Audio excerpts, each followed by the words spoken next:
नमस्कार, आप देख रहे हैं मीडिया चैनल आर या पार न्यूज। Yes are. बिना विचारे जो करे सो पीछे पछताए, ये दोहा सुना होगा आपने।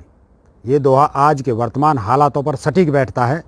वर्तमान सरकार बिना विचारे निर्णय ले रही है और जनता पछता रही है। अपनी ही माँ की ममता की मार्केटिंग करने वाला, शादी करके लाई औरत को बिना कारण छोड़ देने वाला और बेऔलाद आदमी, पूरी कैबिनेट को मधुआ मजदूर बनाने वाला प्रधानमंत्री और देश की राजधानी में आग लगवाने वाला गृह मंत्री, इनमें जरा भी अकल होती तो निर्णय लेने से पहले परिणामों की समीक्षा करते। लेकिन नहीं, नए नोट एटीएम की ट्रे में फिट नहीं होंगे, इसका ध्यान रखे बिना नोटबंदी कर दी। ना खाऊंगा ना खाने दूंगा का काला झूठ बोलते बोलते मेहुल चौकसी, विजय माल्या, नीरव मोदी जैसे लोगों को आराम से विदेशों में शिफ्ट करा दिया। आज यस बैंक के बंद होने की कहानी बहुत पहले ही लिखी गई थी।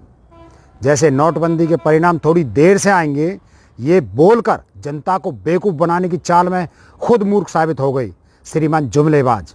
और आज देश की अर्थव्यवस्था धराशायी हो गई। देश के इतिहास में पहले इतने बैंक कभी बर्बाद नहीं हुए जितने इस सरकार में हो रहे हैं, क्योंकि घोटाले करवाती है सरकार है। पैसे फंस जाते हैं गरीब जनता के, अरबों रुपए लेकर भागते सरकारी रिश्तेदार हैं और लाइन में लगती है मासूम जनता।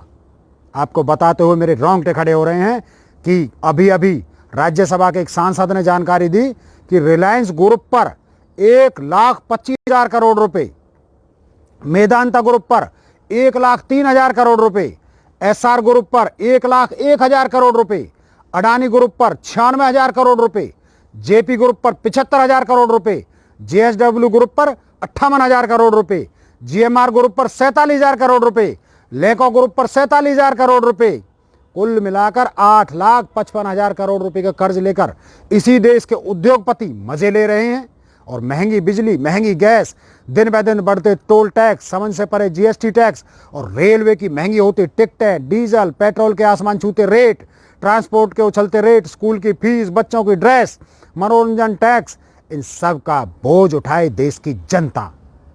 मुझे बताइए, आपकी दुनिया को अर्थशास्त्र पढ़ाने वाले डॉक्टर मनमोहन सिंह पर अभद्र टिप्पणी करने वाला गंवार प्रधानमंत्री और उद्धव ठाकरे द्वारा देश के तमाम उद्योगपतियों के सामने मुंह पर बेइज्जती करवाने के बाद भी बेशर्मी से पद पर बैठी वित्त मंत्री इतने ही जनता के हित की बात करते हैं तो ये 8,55,000 करोड़ रुपए वसूल करके दिखाएं और अपने इन पालतू और सरकार को चुनाव जिताने के लिए करोड़ों रुपए देने वाले उद्योगपतियों से आज मैं खुलेआम कहता हूं कि ये सरकार गीदड़ों की फौज है, जो पुलिस और प्रशासन की ताकत पर गरीब और निर्दोष जनता को डराती है, मारती है, घर जलाती है। लेकिन जिनकी फेंकी हुई रोटियां खाकर प्रधानमंत्री बने बैठे हैं, उनसे नजर मिलाने की हिम्मत नहीं पड़ती। अगर मेरी आवाज सुन रहे हो तो मैं चुनौती देता हूं नरेंद्र दास मोदी को और तड़ी पार उस गुंडे अमित शाह को कि हिम्मत है तो इन कारपोरेट घरानों के खिलाफ कर्जा वसूली का आदेश पारित करके दिखाए। बहुत कानून बनाने का शौक है ना, बनाए 2 दिन में कानून और पास करके सबकी संपत्ति कुर्क करके दिखाए। और अगर ऐसा नहीं कर सकती तो दोनों जुमलेबाजों को तुरंत पद से इस्तीफा दे देना चाहिए। घर में शेर बने गीदड़ हो तुम दोनों, जो अपने ही देश में दंगे करवाते हो, हिंदू मुस्लिम की नफरत बढ़ाते हो और जनता को मूर्ख बनाकर बेरोजगारी, आर्थिक मंदी, रेलवे बिक्री और अंतर्राष्ट्रीय स्तर पर देश की खराब होती छवि से जनता का ध्यान हटाते हो। पर ध्यान रखना, अति अंत का सूचक है और तुम दोनों सही मायने में देश के गद्दार हो। तुमने देश का जो नुकसान किया वो कोई दुश्मनी भी नहीं कर सकता। जिस देश में इंजीनियर, वैज्ञानिक, नोबेल पुरस्कार विजेता, प्रोफेसर, कवि और साहित्यकार पैदा होते थे, आज तुमने युवा पीढ़ी में नफरत और बदतमीजी का वो जहर भर दिया है। आज तुमने वो जहर भर दिया है कि कई वर्षों तक देश में सिर्फ अपराधी पैदा होंगे और सिर्फ अपराधी पैदा होंगे। 70 साल में कुछ नहीं हुआ का झूठ फैलाने वालों, एक तरह से सच्ची कहते हो तुम कि वाकई में ऐसा कुछ नहीं हुआ जैसा तुम कर रहे हो।